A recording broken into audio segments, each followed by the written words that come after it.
Welcome, everybody. I'll just take a few minutes to introduce everyone while our audience is settling in. Welcome, everybody. Welcome the new audience and welcome those who have been attending previous lectures. This is the 7th in a series of 8 public lectures that are organized by T-Space. And I am Irini Tsahrelia. I'm a practicing architect and an educator in New York, and I've been involved with T-Space as an instructor for the architecture residency program in the last 4 years. And this summer I've joined T-Space as the director of educational programming, in addition to instructing our residents. Our co-host for this event is Celia Buckley. She's the residency host and administrator for the lecture series. Hello, Celia. For our new audience, very briefly, T-Space is a nonprofit organization. It's an initiative of the Stephen Myron Hall Foundation, and it focuses on arts, education, design, and ecology. Now, the programming really supports the coming together of the arts, architecture, art, music, and poetry, and the programming of T-Space revolves around this meeting of the arts. So there are art exhibitions, music events, poetry readings that take place on the grounds in Rhinebeck, and of course the architecture residency that takes place once a year. All this programming is taking place virtually this summer due to COVID, and we would like to welcome everybody back when we're open again next summer. Now, I am in the archive building, the library and archive building of the Stephen Myron Hall Foundation. Here you can see the archives with the excessive amount of beautiful architectural models, books, and watercolors by Stephen Hall. Behind me, you can actually see a watercolor of this brachiating of the, which is what the archive building is doing, is branching out into the forest of the site here. So the lecture that you have joined today by Stan Allen is part of the architecture residency program, which, as I mentioned before, takes place once a year, every July. It's a 25-day intensive. And right now we're in the 2nd week of the residency, and our residents have joined us here on the panel. We have with us Munjer Hashim, Franklin Chu, Jessica Martin, Renan Tauman, and Alison Silva. Hello, everybody. The residency really invites young professionals and students from the field of art and architecture to experiment with design and focus on critical thinking. And the overarching theme for this residency this year is transformation of consciousness. Our residents have joined from New York, from Washington, D.C., from Turkey. So they're all located in different time zones. Now, Stan, of course, Stan Allen, our guest speaker for today. Stan Allen is an architect, a theorist, and notably the former dean of Princeton University School of Architecture. He has written extensively. Among your books, Points in Line is a classic reference that I certainly bring up often when I teach, and specifically the field conditions is a favorite. Stan is the principal of Stan Allen Architect, which he founded in 1990. And his studio is now in Elizabeth, upstate New York, right by the Hudson River. I've had the pleasure of visiting your studio, and it's a small size, very welcoming and very energizing place to work. And I believe this is where you are now, right? That's correct. Yeah, we are 20 minutes apart. Yes. Now, this is the irony of the moment we live in, where we're communicating virtually. We're close, but on Zoom, not close enough. Well, there is your practice focuses briefly on a wide range of scales of buildings and urban projects in the US and South America and Asia. And in your practice, you're developing design strategies by looking at art practices, field theory, ecology, and landscape architecture. And you talk about the transformative potential of architecture that's rooted in the reality of the built work. And I'm very excited to hear more from you during your lecture, which is titled Situated Objects, Architecture in the American Landscape. Very briefly about the structure of the lecture, we're looking at approximately 45-minute presentation by Stan, followed by Q&A from our panelists and the broader audience. There's about 72 people joining at this time. So for all of you, feel free to use the Q&A button at the bottom of your screen. You don't need to wait until the lecture is finished. You can use it anytime throughout the presentation. And I would encourage you also to use the chat function. You notice that you may be, if you see, you may be able also to virtually raise your hands. If you have a question, we'll note all this and give you the possibility to address your questions. So with no further ado, welcome everybody. Thank you. Stan? Hey, well, welcome everyone, and welcome to the cat. I hope the black cat brings good luck here. So yeah, I mean, you know, I mean, normally one says it's a pleasure to be here. It's you know, bittersweet in a way. I've been involved in one way or another with T-Space nearly from the beginning. And for those of us who live and work in the Hudson River Valley, T-Space is a kind of remarkable asset to the community that crosses art, architecture, poetry, music. So we really hope that things will be back up and running before too long. So yeah, my topic is architecture in the American landscape. And I have a few stories about architecture in the American landscape that speak to the program that the students in the residency are doing. I know you're working in the Hudson River Valley. Most of the projects you're going to see are located in the Hudson River Valley. And clearly, when you talk about the American landscape, the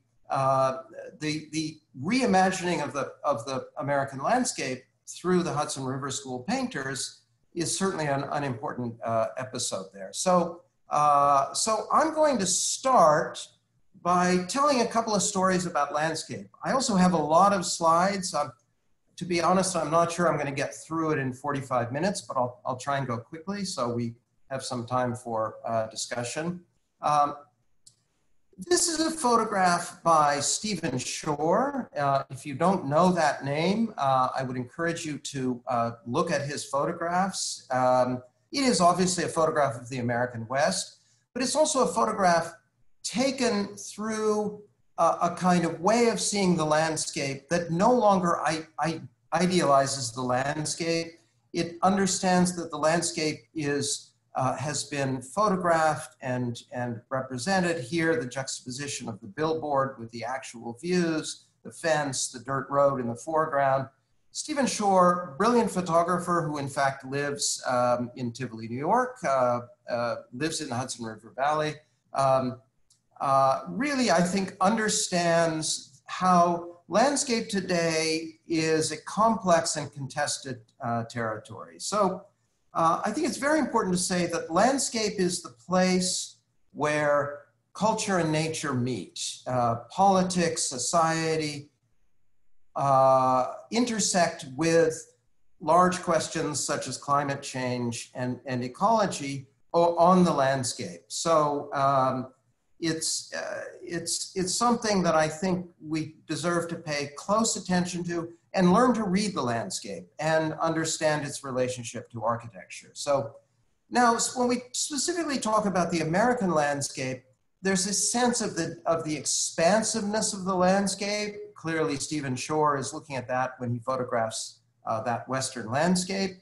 And a shift of focus from the presence of the human being in the landscape in Europe in the old world to a kind of confrontation between humans and what Humboldt refers to as a wild and outsized nature.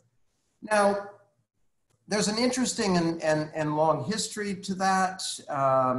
I just want to give you these three sort of quick cross sections. This is a painting by Frederick Irwin Church, one of the important painters of the Hudson River School. This painting was done in about 1846. It's titled Hooker Leading His Party into the Wilderness. What it shows is Thomas Hooker leading his party into the wilderness, that is to say, from Plymouth, from the Massachusetts Bay Colony, into the land around Hartford, Connecticut, which in 1636, when this happened, was wilderness. So I think this painting is interesting to understand what the wilderness meant to the American landscape, and that continually shifting frontier where a place like Hartford, Connecticut, that nobody would in a million years today think of as wilderness, was at one time wilderness. So the notion that the landscape is also about change and about time. Now, if we fast forward about 150 years, another founding event, in a way, in the formation of the American landscape, the Land Act of 1785, often known as the Jeffersonian grid. Essentially, when the decision was made to open up the Northwest Territories to colonization, Jefferson was worried about land speculation. He also wanted to promote an idea of the kind of agrarian identity as something specifically American.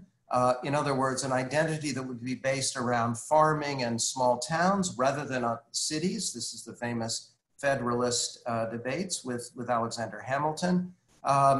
And this regular grid was imposed beginning at the Ohio River. Again, that was the location of the frontier in 1785.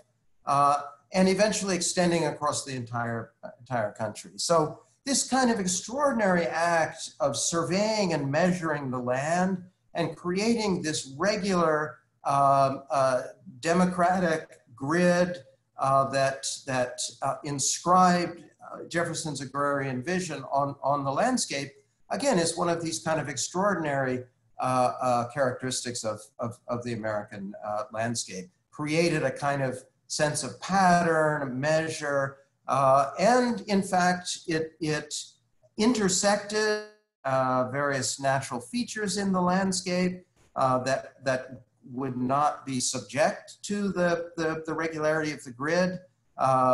And there are the famous adjustment lines, correction lines you see here in North Dakota. Because the grid lines are drawn true north-south, and they don't converge on the poles. Every, I believe it's something like 6 miles, the grid had to be adjusted. And those of you who look out of the window when you fly across country will see these inconsistencies. So it's a very complex and interesting and by now highly developed and evolved system that has had a huge impact on the sense of space and on the sense of landscape and on the towns and cities of the Midwest and the West as well. Because the cities then became localized developments of this larger scale democratic grid running across the country. All right, the third of these short introductory landscape stories has to do with the founding of Yosemite Park. Now, this is a painting by Albert Bierstadt, another Hudson River School painter. Painting was done around 1865. Bierstadt visited Yosemite Park in the company of Frederick Law Olmsted, among others, Henry Perkins, in order to make a survey. This is really the kind of beginning of the conservation movement and eventually the national park system.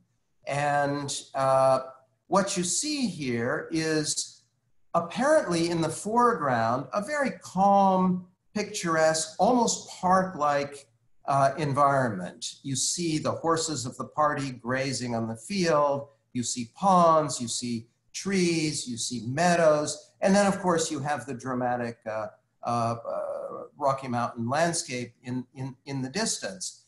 And for these people coming from the east and seeing this landscape for the first time, they marveled at the way in which this was a naturally formed park-like landscape. In other words, they were looking at the Western landscape through eyes that had been trained on the pastoral landscapes of Britain and the Eastern United States. And they marveled at this naturally occurring park-like landscape. Well, what they didn't know and understand is this was not a natural landscape at all. The park-like quality of this landscape is something that had been cultivated and by the Native Americans who had been living on this land for hundreds of years and would do controlled burns to create a more open landscape because it facilitated their hunting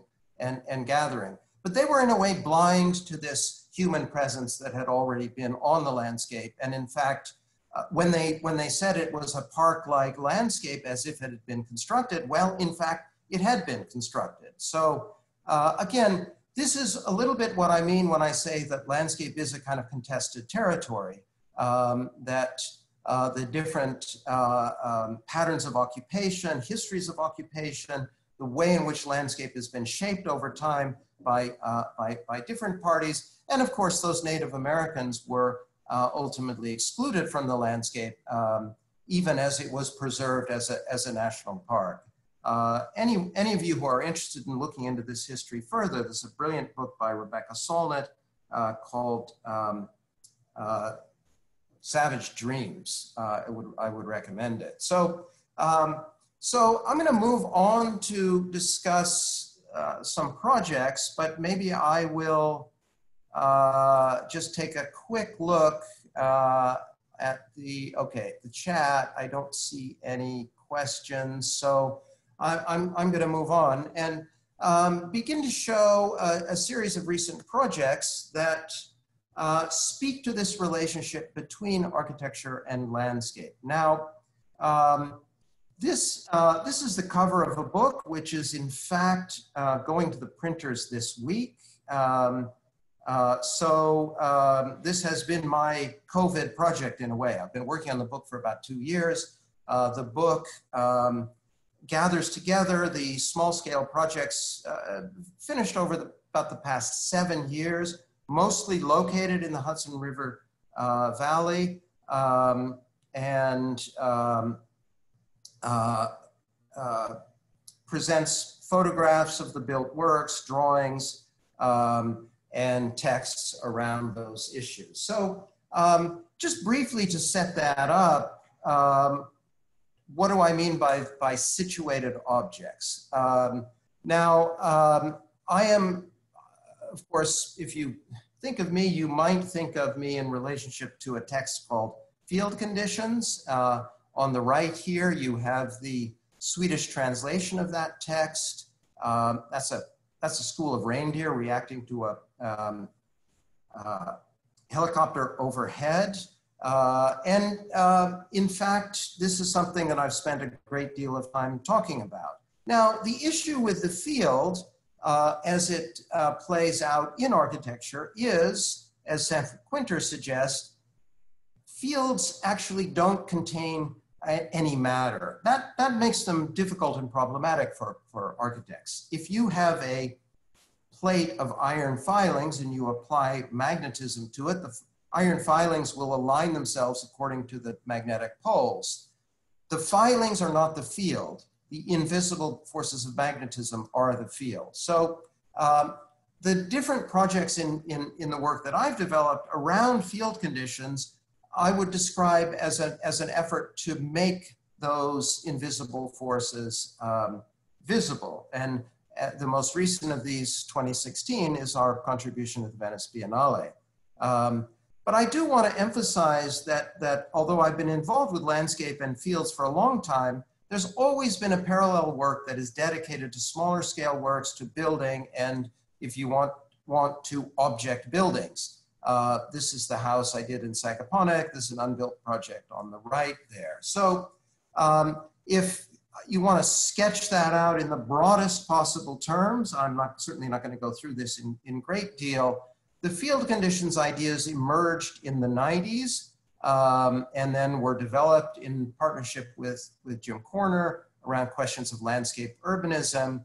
But the first swerve, I would say, takes place around 2008, which shifts back to architecture and the idea of the landform building, a kind of revisiting of the field conditions around 2010, and a series of projects that were produced at that point, which in turn leads to the Situated Objects book.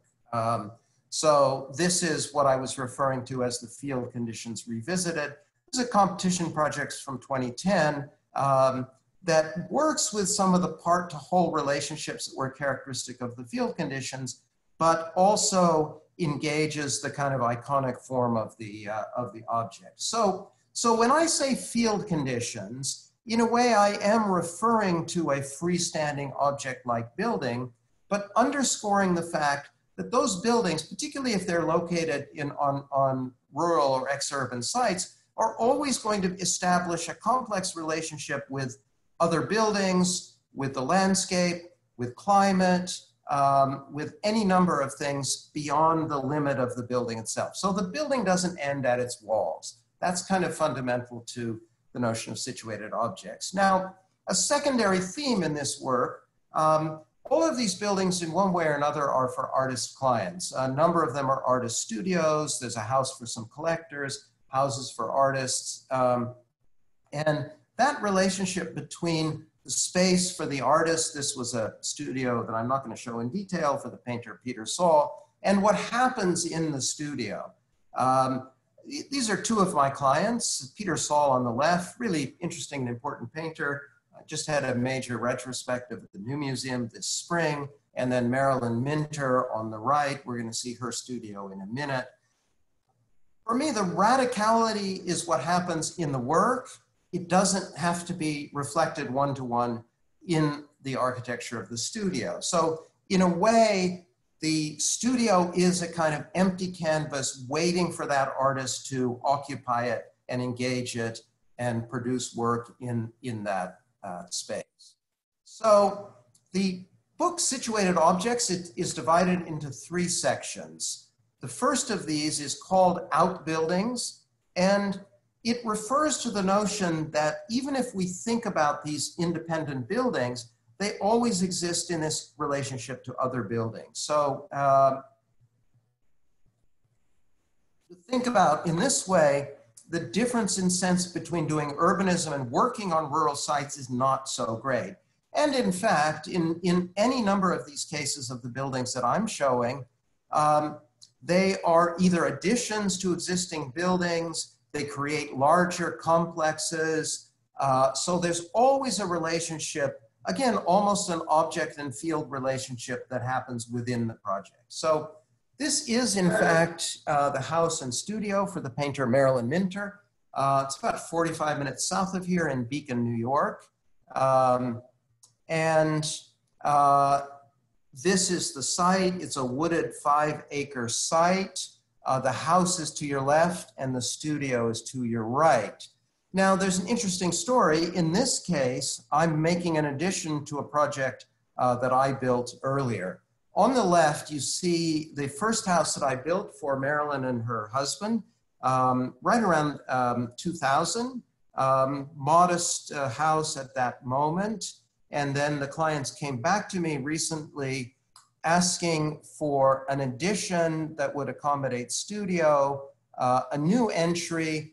And it was also at that time an opportunity to rework the relationship between the house and the studio. So I mean, in a way you could say if on the left is the building is an object, on the right, I would say it's become a situated object because of the work with the landscape and the relationship between the two parts that we did. So Here you see the vertical form of the studio. Again, the original building was fairly horizontal. The studio wants to be a tall, expansive space that brings light down from above. It becomes a kind of vertical counterpoint to the horizontality of the studio. This is the plan. You see the existing house on the left, the new entry, which forms a kind of link between the two, and the five-sided figure of the studio on the right, and then the two levels of landscape. And the idea that there's a kind of tight frame of constructed landscape immediately around the house, and then beyond that limit, the landscape is really quite natural and quite wild. So studio on the left, studio on the right, house on the left. You see the elevations and the section here, the horizontality of the existing studio, the link, and then the vertical figure of the studio. Standing seam metal siding over concrete here. So also that continuity of the siding on the roof and the walls gives it this kind of object-like character. This is the interior of the studio. The sloping surfaces have this pattern of light, which controls the light on the tall paintings wall. Here, the relationship of the building to site, the geometry of the studio, and here you see this really as a working studio on the right. It's a space that's lived in and worked in. This is a view of the studio from the exterior.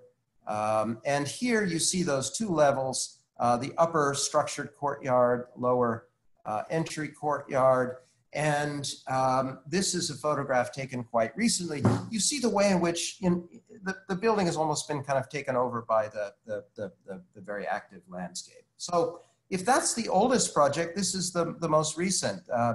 This is a studio for a painter in Roanoke, Virginia. Interestingly enough, I did a house for this client in Los Angeles. She relocated to Roanoke, this beautiful site in the foothills of the Blue Ridge Mountains. That's her house in Los Angeles, completed again, 99, 2000, and revisiting this now on a new site. Now, again, this is part of a larger complex. So this is the piece of property that she bought with an existing kind of ranch house here. And we added the studio, and you will see in the photographs creating a kind of relationship between the studio and the courtyard, working with the landscape architect, Greg Bleem. So here you see the house and the geometry of the roof. Talk about that geometry in a minute. But in order to create the level courtyard between the two, we had to push the building into the side of the hill. That means that the lower portion of the building functions as a kind of retaining wall. So these concrete walls create the primary space of the studio, and then the roof, the lighter weight roof, is dropped on, creating the studio, the courtyard. Here you see the existing house, and then a kind of working courtyard off of the studio there. So here you see the level change on this more finished model, so that those walls are effectively operating as retaining walls. Now, you probably understand by now that there's another element at work in these projects, which is an interest in the figural character of the architecture, and specifically the pitched roof or the truncated cone. What I did here was to take this elemental pitched roof form, duplicate it, and then you see that the element to the left is cranked about 5 degrees. That means at the intersection, there's a natural slope in the valley, which is useful for drainage, but it also produces, as you'll see in the photographs, a whole series of optical and spatial effects on the inside. So again, it's a working studio, skylights to the north, minimal windows. These are photographs from about 18 months ago when it was still under construction. You see it's essentially finished. And the palette of the studio, you see the exposed concrete of those retaining walls and then concrete board above there. So there's a kind of, it's essentially the same material in two different forms. Nothing is colored. It has a kind of monochromatic relationship. So this is from the inside looking out to that courtyard. Became a little bit more formal under the hand of the landscape architect, but here you see the section, the courtyard, and the working space of the studio. Not yet occupied. The client was supposed to move in March, but because of COVID, is only just now moving into the studio. But again, it's a big blank slate waiting for the painter to engage it and produce work. Here you see some of the steepness of the site and the different views and materiality of the courtyard, the entry to the studio here, a small storage and kitchen space. This is from the above, and you see the very dense planting, the textures of the roof and the skylight. Here's the plan of the studio, the house, the courtyard, and here you see a little bit what I'm talking about, the geometries of the roof as they affect the space of the studio. Here, the client is beginning to move some work in, detail of the joint between the two and the materiality of the concrete board. That joint, which is so simple geometrically, is quite complicated technically. To get the drainage, that's that point right there where it drains. And then here, again, you see the expansive space of the studio and the opening to the courtyard. Here, the space between the two, view from the landscape below, and a drawing of the studio, and the way in which it also frames views back out to the landscape that has, again, having to do with this relationship between the object and the site. Okay, the next project, and I'm going to go a little bit faster, is in fact the studio, but also the entire complex where I am working here.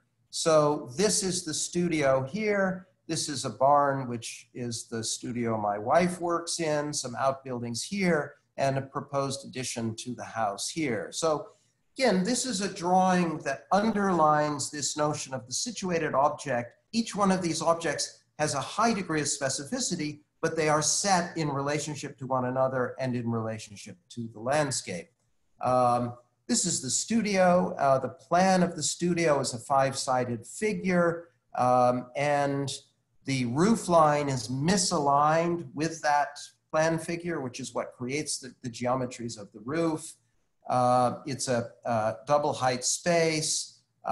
Here you see a couple of views of the interior. And here you see what I'm saying. My preoccupation with the five-sided plan figure that you saw in the Minter studio here manifests itself with a plan figure that itself looks like a kind of archetypal pitched roof house, a little monopoly house. But then this dotted line here shows you the ridge line, and it's that misalignment of geometries that creates the complexity, both interior. This is the workspace upstairs, the loft. Here is a view of the five elevations of the studio. Another view in sight where, again, you're always seeing framed views of the studio, either through the trees, other pieces of architecture, other fragments of architecture. Very important that the second level here doesn't cut off the space vertically, so you have views up and down through the space of the studio. Here This is a view of the studio from the exterior. And this is the proposed addition to the house, not yet built, but you see the house itself is just a large, open, almost loft-like space, similar to the Minter House in that regard. And this is a proposal to add screened-in porch, a bathroom and bedroom. Again, working with the geometries that are certainly not duplicating the studio, but have a kind of relationship, a similar kind of object-like and figural relationship to the studio, as you can see here in the study models and the different elevations. So again, this notion of situated object, that yes, this new addition has a certain geometrical identity and presence as an object, but it's always seen in relationship to other objects and in a kind of dialogue. So here you have the addition to the house and the studio, and you can see the similarity, but not literal repetition of the ideas and the geometry. So the second category is this idea of material histories, and specifically balloon frame construction, which is the kind of standard form of construction for small scale work in the United States. And it's got an interesting history. It's a history that we looked into in 2017 when we were invited by Mark Lee and Sharon Johnston to participate in the Chicago Biennial. And given that the balloon frame was invented in Chicago, it seemed like an interesting occasion to look into that. So this was our initial proposal here on the left that really wanted to think about the logic of the balloon frame, and specifically the history of the balloon frame in relationship to Chicago, because the balloon frame is one of these interesting moments in the history of building technology that is caught up with a kind of ecological history. Because the balloon frame was invented around 1840. It had probably been around before that, but really took on traction and began to be built around 1840. And as a result, Chicago became the biggest center of lumber distribution in the United States. Now, that lumber had to come from somewhere, and in fact, it came from the forests of Upper Michigan and Wisconsin, transported by water down to Chicago. And in fact, there was a kind of ecological devastation that occurred as a result of the building technology. Balloon frame construction, for those of you who don't know, has to do with, it's really the first moment in which industrialization enters building technology. So pre-cut 2x4 lumber and machine-made nails. So instead of a heavy frame, which required highly skilled joinery and was slow, a balloon frame could be built by unskilled labor in large numbers. And in fact, the other part of the ecological story of the balloon frame is that balloon frame houses were fundamental in the opening up of the Great Plains, so that barns and houses could be built very quickly by the settlers. So we were very interested in looking at this intersection of building technology and ecology through the balloon frame, and also the way in which it too has a particularly American identity. Vincent Scully points out that he proposes that American architecture is different than European architecture because of the attention to surface and skin. So even in the earliest architecture, you see the minimizing of the eaves and the overhangs. Here, this really does, in this 17th century building, create the building much more as a kind of taut, skin-like object. And that is, as later, becomes really codified in the surface conditions of the balloon frame. So we were interested in exploring that. This is the project that we developed for the biennial and then subsequently for the book. And what we did is take the basic unit of, the basic geometric unit of the studio and start aggregating it. So again, that idea of field conditions begins to come back, the relationship of part to whole, the idea that what had been singular could now accommodate a collective program. So this is the model that went to Chicago. And then on the right, you see the development of that as a collective program, in this case for a school. So a couple more views of the model. The model was shown upside down, so almost like a worm's eye axonometric, so you could see the construction and then the taut-like skin condition on the exterior. Here you see that, literal worm's eye, and then perspective showing the occupation of the space and the relationship to the landscape outside. Similarly, in the cutaway view, where you see the gardens and the orchards that would be associated with the school. This is a project as yet unbuilt that we're working on for a site in Woods Hole, Massachusetts. There was an existing house on site, actually kind of interesting house, but in very bad shape that was ultimately torn down. And again, in this case, it's a very small site with, you see, adjacent houses very close. And then the site itself, like the Chicago Biennial, is a kind of doubling.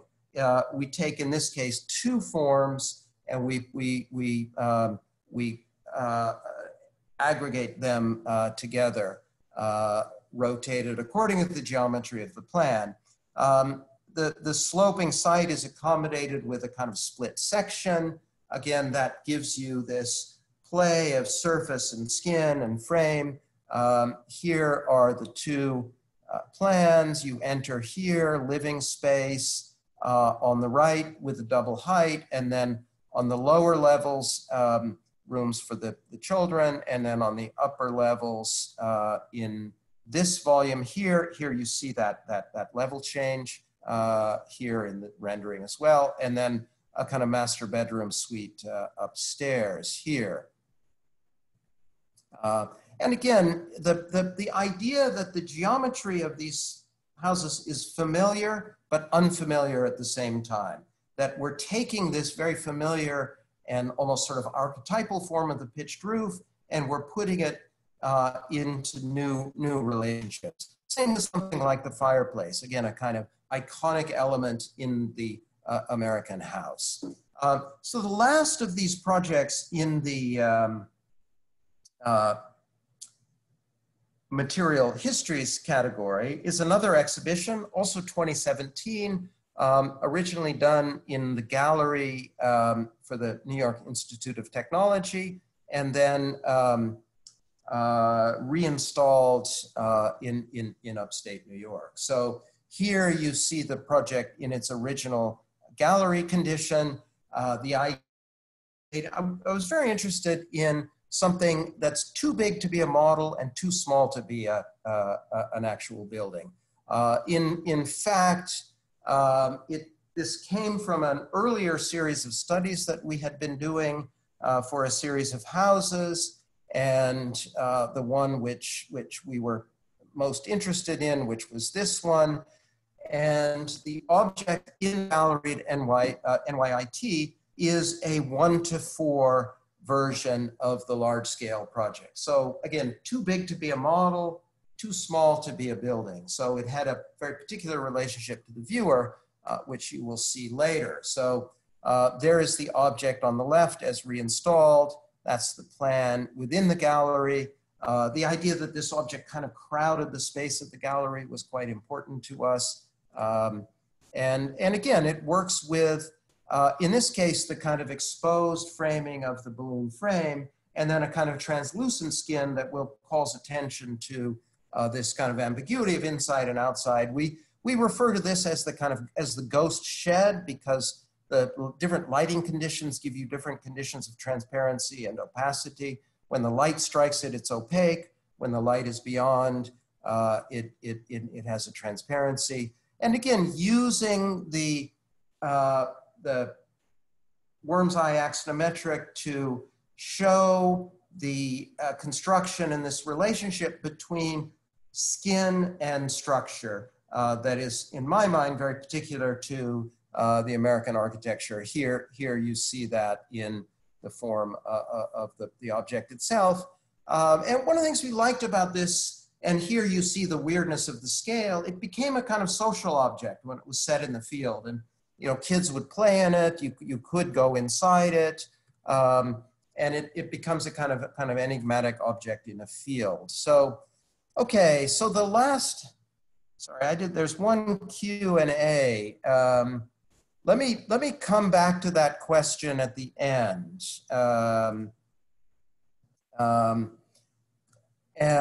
Okay, the last category, new natures, which perhaps makes really more explicit this relationship between architecture and landscape, but I think in many ways informs the other projects. So another short detour into history. I hope you recognize this image. This is Mies van der Rohe's photo montage for the Reeser house in Wyoming, done in 1937. And in a way, of course, you could say that Mies is establishing a relationship between nature and landscape here. But he's establishing that relationship by using the architecture to frame nature. And in reality, he's converting nature to a two-dimensional representation on the surface of the glass. So in some ways, you could say that the modern technology of steel and glass has allowed Mies to open up the space of the house to nature, but it's a view of nature. It's nature as a picture. And I think if we're really going to think about climate change and nature and ecology in a kind of positive way, we have to get away from that idea of a picture of nature. We have to think of nature as something that's atmospheric, that's all-encompassing. I mean, today, even the most remote site on the planet is subject to climate change, because climate change is something that happens globally in the atmosphere. It's not tied to a specific place in a particular view. So again, this could be considered a critique of some of the Hudson River School painters who were very much interested in the idea of landscape as picture. So think of the landscape as atmosphere, as climate, as something that is all-encompassing rather than something converted to a picture. Now, I very consciously chosen this image for its resonance with the Mies. This is an artwork by a friend of mine, Jennifer Steinkamp. If you don't know her work, I would encourage you to see it. This was an installation at the Clark Institute about 2 years ago called Blind Eye. And of course, what you can't see is it's a moving video. So yes, this too is a two-dimensional representation, but it becomes immersive. It becomes atmospheric. And I think you can find something similar in contemporary architecture, in works by Sejima Nishizawa, by Ishigami, that really think of architecture as something that has a kind of immersive atmospheric quality, analogous to the way that I think we would do well to think about nature and ecology today. So I'm going to show the two projects in this last section here. One of them is a house for some collectors, again, about 20 minutes away from here, Gallatin, New York. This is the site. The clients own this piece of property and this piece of property. And there's a very interesting story here. Again, this is an addition to an existing building. The clients have owned this building since the 90s. Odd and curious building. These are the original working drawings for the building, designed by an architect named Richard McElhaney, who had studied at Yale with James Sterling, designed by an artist named Stephen Vort. Kind of strange intersection of Sterling, Rossi, and a little bit of Haydick, maybe. But really fascinating object to kind of push back on and add to.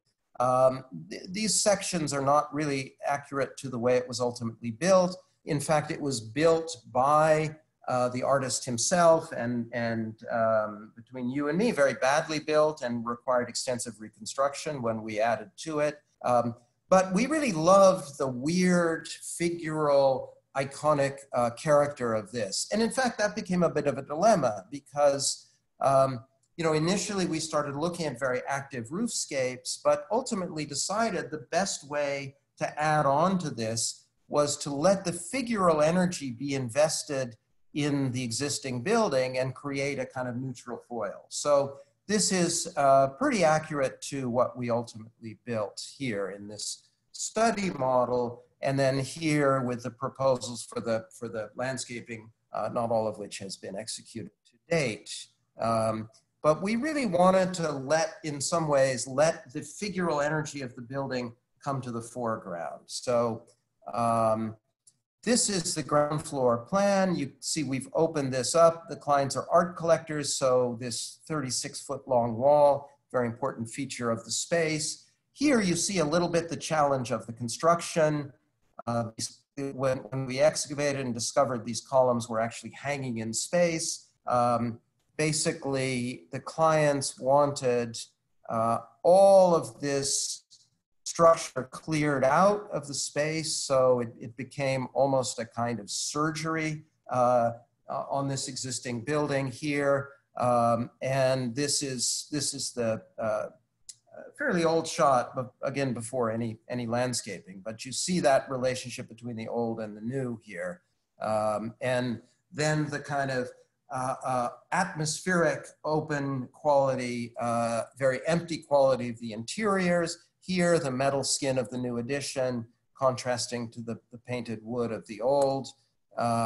Here is that space, column free now. The low ceilings, we couldn't do anything about. Painting wall to your left. Here, the play of the roofscape and the new structure and the long section where you see the wall, and then the gallery space upstairs with the north light of what had originally been studio. Again, here the sort of atmospheric condition of inside to outside. And then upstairs, the former artist studio and is now converted to gallery space, and this is a bedroom for the new client. So here is that gallery space, again, at this point shot empty with no work in it. But again, it's a space, not a space of making work, but of showing work, waiting to be occupied by a changing range of exhibitions over time. View on site, and here, sectional cutaway axonometric, and the emphasis again on the big wall here, and then the more partitioned spaces upstairs. Okay, this is the last project, and this is an exhibition that took place just about a year ago. 6 architects, including Stephen Hall, were invited to propose interventions and projects on the site of the Olana historic site, about 30 minutes north of here. In fact, the landscape and house constructed by Frederick Church, the painter of the painting I showed at the beginning of the lecture, and to respond in some way specifically to the landscape of Olana, but also to the question of architecture and landscape and ecology in the 21st century. So here you see the house itself, and then one of Church's cloud studies here. So our proposal, this is the historic landscape plan of the site. That's the main house here, was to work down in this area, away from the kind of spectacular views in the Hudson River landscape, and really return to the origins of the site as a working farm. So we proposed that today it's a museum, but it was at one point a place where art was produced. we proposed a residency for artists, writers, architects who would make works that deal with architecture and landscape and ecology to be sited adjacent to the original farm and orchard landscape. So it's that figure here, and it's very hard to see, but in fact, the geometry is related. One arm points back to the main house, one arm, the main body is due north-south and points back to the farm, and then the other points to the Hudson River landscape and specifically to Caterskill Falls, the early view painted by Thomas Cole. So that gives us this complex extruded figure, but then the idea was to create a space that doesn't frame the view the way that Church did, but rather is lit exclusively from above, so the only view you have from the interior is of the sky. So to create a space, a kind of atmospheric space, and specifically, that's what led us to the filleted corners, because corner is what defines the limit of the space, that served to make the interior of the space more expensive because of the filleted corners. So here you see that figure and the north skylights in relationship to the grid of the reconstructed orchard in model form, here in our site drawing, and the geometry of the arms. And if you go back to this, that the apparently random intersections between the regular geometry of the skylights and the irregular plan figure create a degree of complexity, but it's an unforced complexity. It wasn't designed to be complex. It was produced really out of the logic of the project. So this was the large-scale model that was exhibited at Olana. We projected a video into this model. In the sectional model, you can see the effect of the curved walls that creates this expansive atmospheric space on the inside, the geometry of the skylights. Here is the plan as to be occupied with space for the two residents and galleries and studios here, a full model here, and then detail of this model that shows you some of the complexity that results. There was, in fact, one framed view, but it's the view that points back to the existing farmhouse. So here, a perspective that shows, again, the kind of empty space waiting to be occupied and lit by the skylights from above.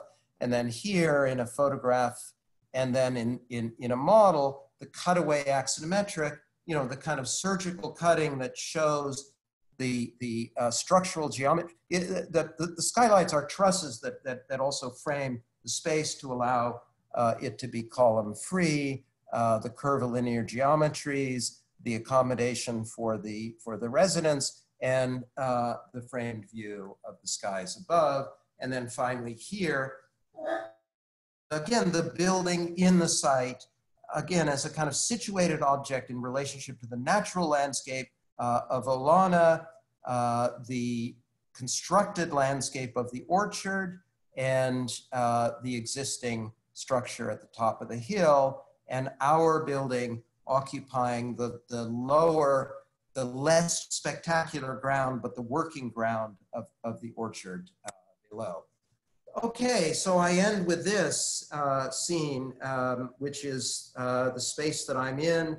Again, to talk about, I think particularly for the residents, you know, the space of making work and that space of reflection that is also a kind of situated object, that you're focused intimately and personally on the production of a project, but you're doing it in relationship to the field as a whole, both the disciplinary field, but also hopefully the ecological and the landscape field. So thank you, that is it.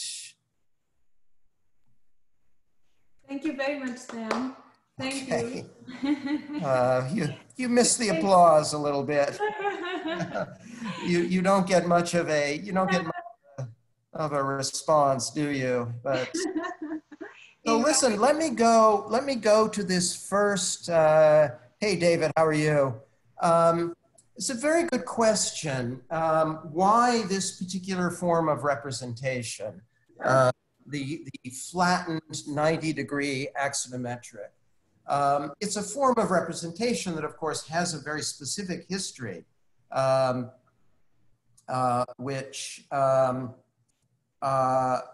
actually, there's a brilliant thing that one can do. You're hearing me correctly, whoever asked the question. I believe on my desktop, it's a little embarrassing to see my desktop here, but let's all the junk of my desktop. Do I have this image? Well, I have another one. I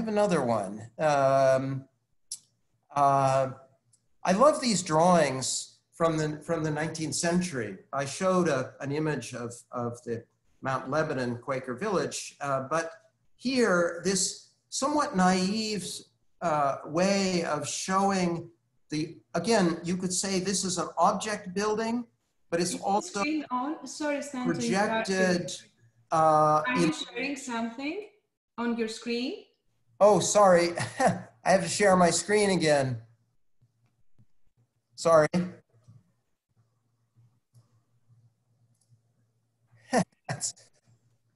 This is another Zoom. It's another Zoom. We didn't see your desktop. Nothing embarrassing. Now, yeah, now you missed my desktop. So, yeah, I mean, obviously, to get back to that question, the more obvious source of that flattened 90-degree axonometric is John Haydick in the 1960s. And of course, I was a student of John Haydick, but at a much later time, around 1980. And in fact, at that point, the 90-degree axonometric was a little bit frowned on as a tool at Cooper Union. But the reason that I prefer that form of showing the site plan is that it simultaneously calls attention to the building as an object, yet at the same time, it puts it in context. And in fact, let me show you, now we're really gonna get, why not take advantage of the ability to show material? Sure, thank you. This is like pulling the cover back on the process of making a book. Okay, everyone see that drawing? Oops. Yes. Okay, yeah, you're seeing it, but you're seeing the wrong one. Well, there, okay. I mean, it's very interesting what comes up, right? This was unintentional, but so John Haydick invented this 90-degree axonometric projection, but it was later taken up by a lot of different architects, including Toyo Ito, as you see here, Jim Sterling, famously, not only Ito, but also Isosaki. So it became a kind of accepted technique. And of course, I think, for a younger generation, you probably associate it with the journal San Rocco, right? So I don't think there's any obligation to necessarily always credit John Haydick, but he is the person who sort of invented it. But now you see here in the Ito, this is very much as was true about Haydick. It's very much about the building as an object, right?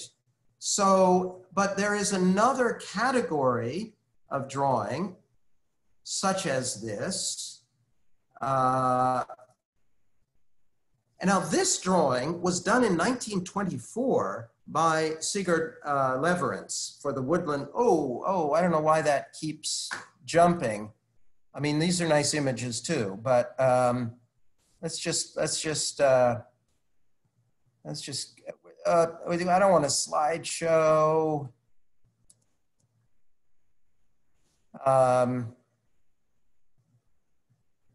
There we go, that's better. Now it will stay put. Now, I don't know if any of you know this building. If you don't know this building, you should.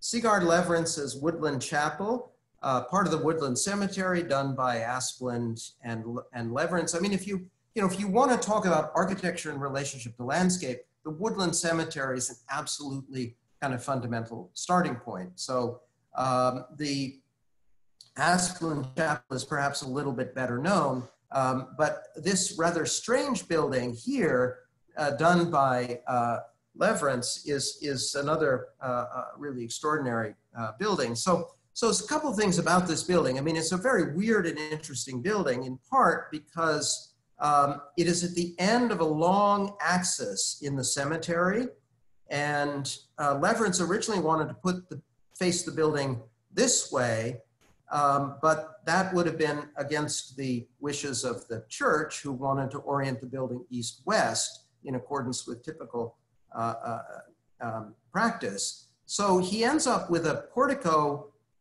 facing at the end of the axis of the cemetery, and at the blank wall of the actual church building going east and west.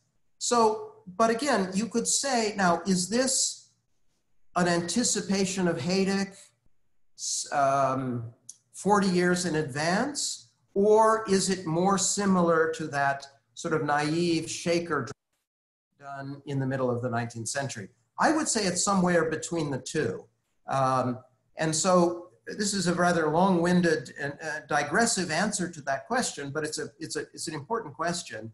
I would say that Leverance is motivated to use this form of projection and relationship to the landscape, again, because it captures that toggling back and forth between the building being absolutely tied into the structure of the landscape, this axis of the cemetery, but at the same time being a kind of freestanding object. So, and so I have, for a number of years now, been using this form of representation for the site plan rather than, let's say, the more conventional aerial view, which is much more sort of planimetric, and perhaps if you use shadows, sort of suggesting volume. So that's the answer, is that I mean, again, it's a kind of perfect illustration of the situated objects idea. So an object-like building shown in projection,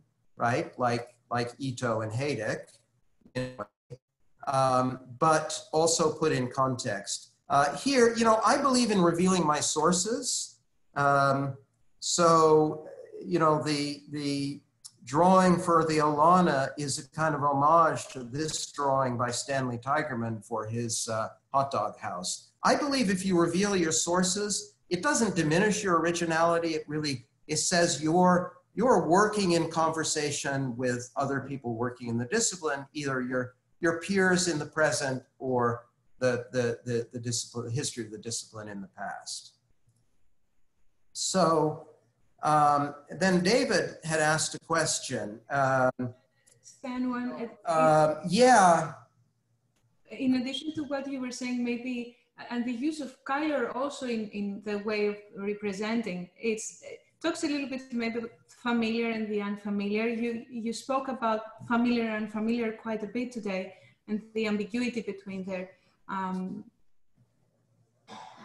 No, absolutely. Again, I think there is something a little bit disconcerting about the 90-degree projection. A normal 30, 60, 90, or 45-degree axonometric.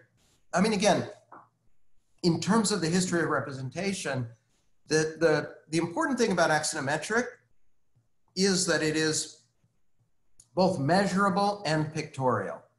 In other words, if you draw a plan or a section, you're working orthographically, it's measurable. you can, working drawings are done as plans and sections and so on.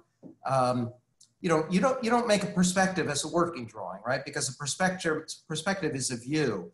But the interesting thing about the axonometric, and the reason why it's such a powerful tool, is it is fully measurable, but it's also gives you a picture of the building, right? So it's that, again, that toggling back and forth between the pictorial and the instrumental and the measurable that makes axonometric such a powerful tool. But again, the 90-degree axonometric kind of undercuts that pictorial quality. That's why Haydick used it in the first place, right? Haydick was interested in cubism and surface and depth and abstraction.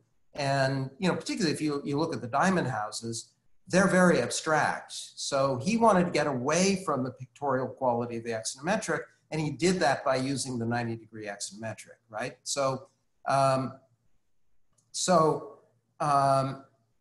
Yeah, I think you're absolutely correct. That's another reason to use the 90-degree projection, particularly in the landscape context, right? Is that it's when like those shaker views, some are projected upside down, some are projected sideways, and you notice that I have sort of stolen that strategy as well. Again, it sort of, I think it slightly disorients the viewer, yet at the same time, what you're looking at is familiar forms. Absolutely, that's absolutely correct, yeah. So David had asked about the balloon frame. And yeah, it's, again, I kind of skimmed over that material a little bit quickly. Again, for the residents, if you're interested in further reading, there's a brilliant book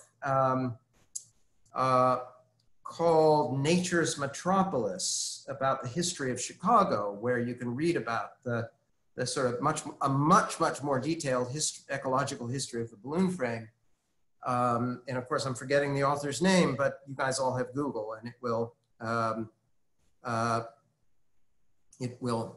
find it in a minute. And yeah, there's another quality to the balloon frame, which is that it's about repetition and seriality. So in other words, in a traditional 17th century, 18th century mortise and tenon frame, every joint counts. The balloon frame becomes about quantity. It's about repetition. It's about seriality in a way, right? And if one stud fails, the building doesn't fall down. No single nail is crucial. When you look at building codes, they give you nailing patterns. They tell you you need to have X number of nails on a sheet of plywood because it's the quantity of nails that is making the building stable rather than the strength of any single connection. So there's something about that. You could say in some ways it's a kind of democratic system, right? Kind of DIY culture of Home Depot is based on balloon framing, So there's a lot of, yes, thank you, Irini. I think I wouldn't push the connection between the field conditions and the balloon frame. But I think to the degree that it's about repetition and seriality and the kind of statistical, the structural stability is coming from statistical repetition rather than a single joint, a single highly designed joint that you focus on. I would definitely say that that's true. And then, yeah, this kind of surface condition. Buildings object-like, right? If the trim and the eaves are all held very tight, and if the roof and the walls are used, they don't even have to have a similar material. You could have corrugated metal on the roof and painted wood siding on the walls, but there's a kind of similarity of color and texture that gives a kind of similarity of of the roof and the walls that make it more of a coherent object rather than thinking of, let's say, extruded walls and a roof as something separate that let's say encompasses and sits on top of the project. So that to me is tied into the kind of object-like character of the buildings. Okay.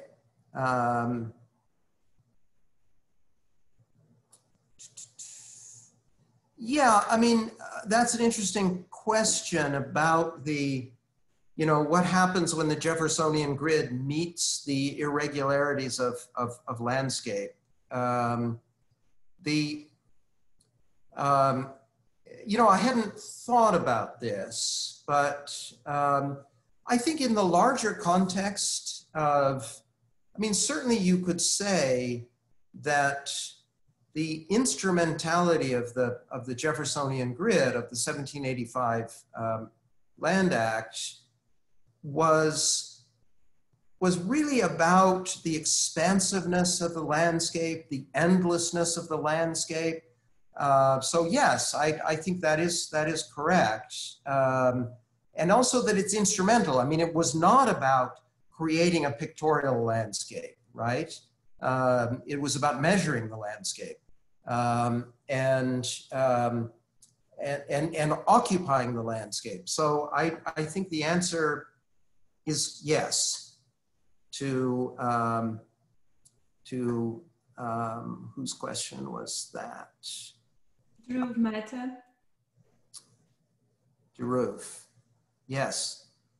Anuj, yeah, I generally, I have some sympathy with object-oriented ontology, but don't identify with it for a number of reasons. Partly because the people within the architecture community who have kind of claimed that lineage, Tom Wiscombe, the guy up at Yale, I can't remember his name off the top of my head, you know, their formal interests are quite different than mine. So I mean, the basic tenet that we need to think of, in order to think productively about nature and ecology, we have to stop thinking about it as centering around man or human beings as a subject, and think about all of the different agents that are at work in landscapes and ecologies. I absolutely buy into that argument, and I think it has something to do with the argument that I'm making about kind of thinking of climate as something atmospheric and all-encompassing. Again, it's not, I mean, the idea of landscape as picture is very much based on the point of view of the human subject. So I'm sympathetic to that degree, but I don't specifically identify with object-oriented ontology. Okay, so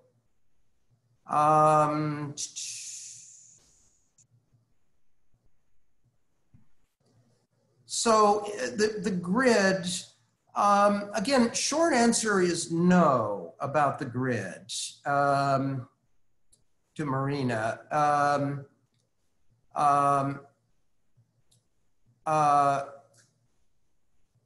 I mean, for me, the grid, when you think about the way that the Jeffersonian grid plays out across the landscape, yes, we can say that it is a man-made geometry imposed on the landscape. The thing is, I mean, again, I think there's a fundamental shift that's taken place in our thinking about landscape and ecology.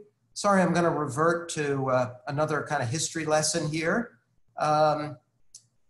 I think if we think about the history of architecture, landscape, and ecology in recent history, there's a very important almost kind of watershed moment, which is the 1983 La Villette competition.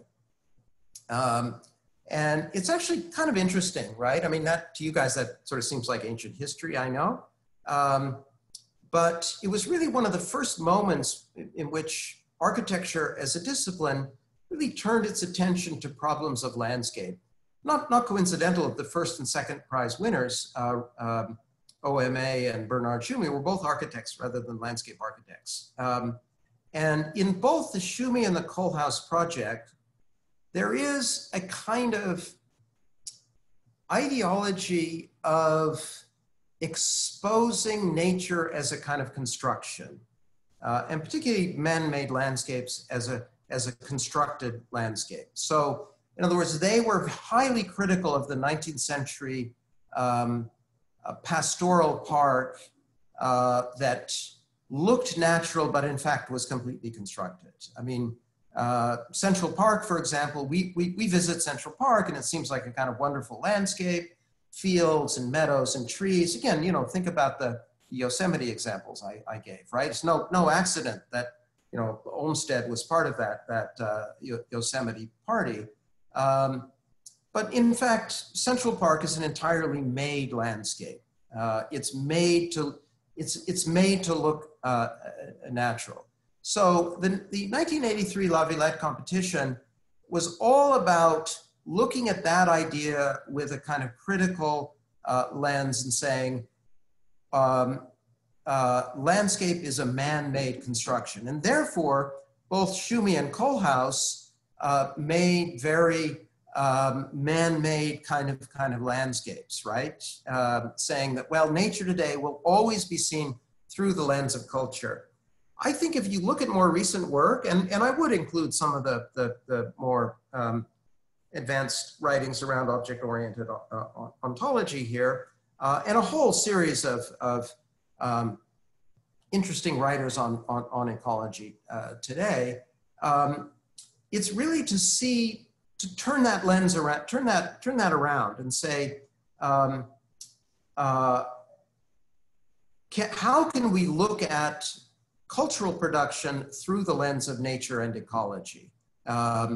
So even the language that says that the grid is about the domination of nature, yes, again, in the kind of larger sense, you know, when Olmsted and Henry Perkins, and then, you know, later Teddy Roosevelt, you know, they were interested in dominating and control, bringing landscape under the control of man. I think if anything, you know, that the last 150 years have taught us, and by the way, the last 6 months have taught us, is that we're never going to dominate nature, right? You know, one of the things I like to tell my students, you know, again, we tend to think of nature as that sort of beautiful stuff out there, right? I mean, you know, what's out my window? That's nature, right? Again, the idea is nature is everywhere, right? If you're living in a city, you know, I like to tell my students, you know, cockroaches and rats are nature, right? Nature is indifferent to humans. And you know, nothing has demonstrated this more dramatically than COVID-19, right? COVID is nature. Microbes, you know, nature, ecology operates microscopically and virally. So we're never going to dominate nature. Nature is dominating us, in fact, right? So it's really having this different mindset that tries to take the human being away from the center, either as an agent who would dominate nature or as the subject who is making pictures and intervening in nature, but really as part of nature itself. You know, our bodies are an ecosystem. You have something like 10,000 different species of microbes living in your body. And if you didn't have those microbes living in your body, you'd be dead, because they're responsible for digestion and all kinds of biological processes. So it's really a change of thinking that sees nature as really something much more expansive, and that as human beings we're a very small I mean, again, we are a very powerful actor, obviously, within that nature, right? This is the whole discussion around the Anthropocene, but we are subject to nature much more than we are subjecting nature to our will. Okay. Just keep coming in, Stan. If you maybe want to answer one more and summarize, up to you. If you yeah, I mean complexity is an important, little bit of history here, right? I mean, you know, certainly, I mean, I quoted Sanford Quinter in my lecture, and you know, particularly in the 90s, you know, around Columbia, when I was teaching, there was a lot of interest in complexity theories. I think there's an important distinction to be made between complication and complexity. So what I'm interested in is simple systems that produce complex effects. I am not interested in complex, I mean, I think you see this from the work, right? I'm not interested in complexity as an end result. I'm interested in simple forms, simple structures, simple systems that are capable of producing complex effects, and also complex effects in interaction either with the subjects who use a piece of architecture or the larger environment outside. So I'm sort of aware and interested in a lot of the literature around complexity theory. I don't necessarily embrace it directly, but you know, even the notion that a robust system is capable of accommodating change over time. I mean, again, I will end with one of my last and favorite examples. So again, those of you who have never visited Central Park, make a point of visiting Central Park. How many have been to Central Park? Wow, nobody. Well, okay, okay. So you know Central Park, right? This, you know, historic landscape designed by Frederick Law Olmsted. You visit Central Park today, it's an incredibly active space, right? I mean, you know, there's people on racing bicycles, there's skateboarders, there's, you know, there are concerts in the Sheep Meadow under normal circumstances with 100,000 people. There are cafes, there are restaurants, there are a whole myriad of activities that take place in Central Park, and it functions very, very well for a kind of 21st century city. But it's a landscape that was designed 150 years ago for a society that was itself very, very different. I mean, one of the things you probably know is that there were African-American settlements that were displaced when Central Park was made. You know, people were walking around in long dresses and riding in carriages. You know, Olmsted had never seen a racing bicycle or spandex. Yet Olmsted designed a landscape, and what Olmsted did, one of the ways, and again, this is drawing on complexity theory, it's drawing more on ecology than complexity theory, but the two are related. What Olmsted did was embed a specific amount of information into the landscape. Think of Central Park as a landscape of embedded information. It's not, if it had been too specific, it never would have been able to accommodate change because it would have been locked in to Olmsted's time of 1878. But if it had too little information, there's no interaction. There's nothing to respond to. You know, things like depressing the carriage roads. I mean, there's, you know, one of my favorite stories, you know, the rambles in Central Park in the 80s was a gay cruising ground. Trust me, Olmsted did not design the rambles as a gay cruising ground, right? What he did was design a landscape of intricate pathways with very dense vegetation. So he maximized the potential for interaction and meeting and he provided immediately adjacent privacy, right? So that's an example of a landscape of embedded information. And then 150 years later, a particular subculture finds that landscape and uses it in a way that Olmsted never imagined, right? So this to me is what I mean when I say that a robust system accommodates change over time. That in a way is what I think we need to do as architects, right? We need to embed enough information in our projects so 10 years from now, 20 years from now, 150 years from now, people can come back to those projects and use them in different ways and produce effects that as architects we had never imagined.